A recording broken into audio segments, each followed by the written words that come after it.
Alright, howdy everybody. You're gonna have to excuse the keyboard clicking in the background. I have a mechanical keyboard, so I can't do much about that. But yeah, so here's the advanced tire tool. As you can see, we have a model selection. We also can set diameter, width, and pressure. So I'm gonna go ahead, let's see, we can do like 18 inches by 10-inch width, some bigger tires, do like racing slicks, crap like that. I know this model, the texture looks hilarious, but other models is not so bad. So let's do a 15 by 5 tire at 29. So here she is. This back here is the make sphere comparison. So right now when you first spawn it, it doesn't have any initial net loading set on it. You're gonna have to initialize the tire. So if you just spawn it like normal, it's gonna do this. As you can see, this is just a phys-ice sphere. The reason why it's even rotating is because there's a little bit of force that it's manipulating, but not by much.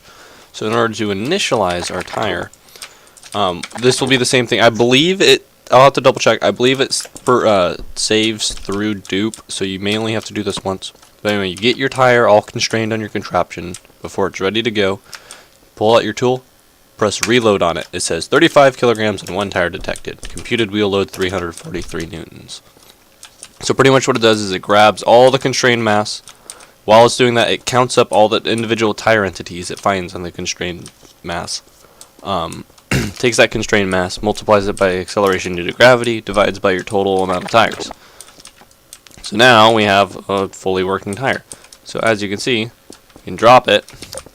All that like spinning you see is scripted by my physics code. As you see, we have some lateral force that also produces a small rotational moment. So as you can see with that side little roll, you're thinking, oh, it's probably got the same problems as, you know, the original make sphere. So not quite the same. So if we kind of throw it sideways, see how this wobbles back and forth? Yeah, that doesn't happen with my tire. Here, let me show you real quick. Also, you're going to hear little scrubbing sounds. It sounds kind of weird when it's just the individual tire. See, side tire, you get a wobble, but it's like localized to one side of the tire like it should be. Like when you roll a normal tire down the road, it's going to, like, if you don't have it perfectly set, it's going to wobble to one side or the other. Anyway, back to more physics comparisons. So, you're going to see when the wheel first takes off down the hill, it's going to slide a little bit before it catches on. I don't know what's going on with that. It should work fine. I know the line of code that should be solving this, so it'll be fixed by the end of the video. But drop it, and it's going to go like that. It's going to do that. Ooh, real cool, right? See, the make sphere does, you know, just like you'd expect, the same thing. Ooh, Fraps is lagging me. Hold on. That was weird. So now, if you take this wheel and you roll it down at a weird angle, it's gonna wobble, wobble, wobble, wibbly wobble, like that, you know? Throw this one down at an angle, it's gonna head in that direction. So that may actually be slightly unrealistic, but at the end of the day, it works much better on your fully built cars.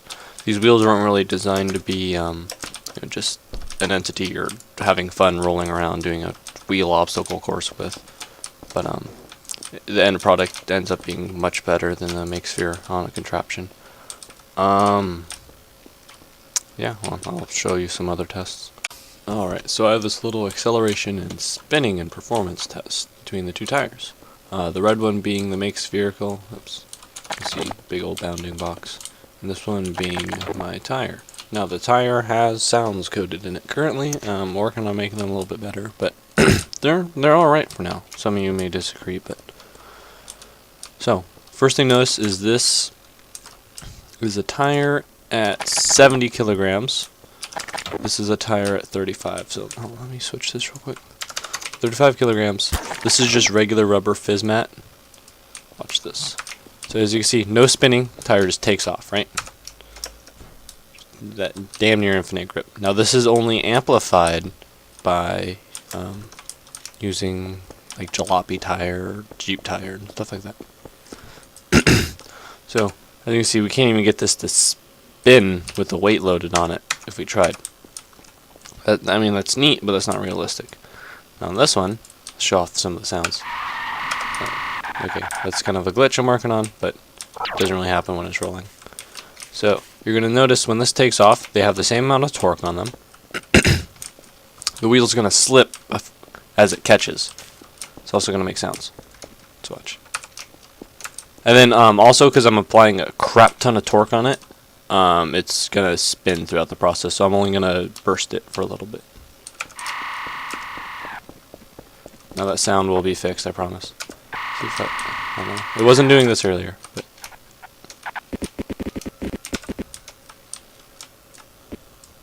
now that we're on dirt, see, is it still going to pick up? Yep. We have a different coefficient of friction. It's roughly 35% less than on concrete. So as you see, we're going to spin. And I think what's causing that sound glitching is because the way Source handles sounds on an entity at a position. Because when the thrusters get flopping all over the place like this whole thing starts vibrating really rapidly.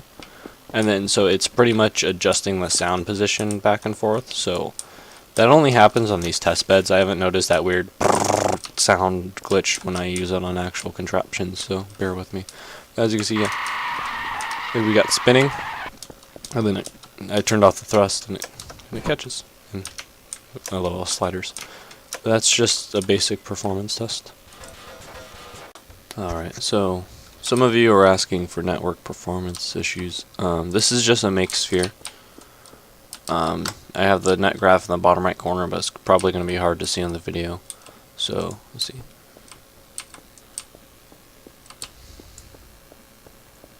With this in motion, and me in motion, here, let me stop moving. We're running at about 105 ins. So, let me see what happens. I've never done this with the tire. This could be embarrassing, but from what I've found, it operates pretty well. Now, the yellow spiking you're going to see is the sounds. Now, those I haven't optimized yet. That's why I'm not releasing this, because I just kind of threw those together. But we're going to toss this. And yeah, I'll fix the sounds issues because we're running at about 200 in, and that seems to be where all the spiking is because of the sound crap. I haven't tested this on multiplayer yet with the sounds, but before I added sounds, there was almost absolutely no network performance on using. I had 8 tires out, and wasn't bothering it at all. But it seems like the sounds are causing a bit of lag, so I'll fix it.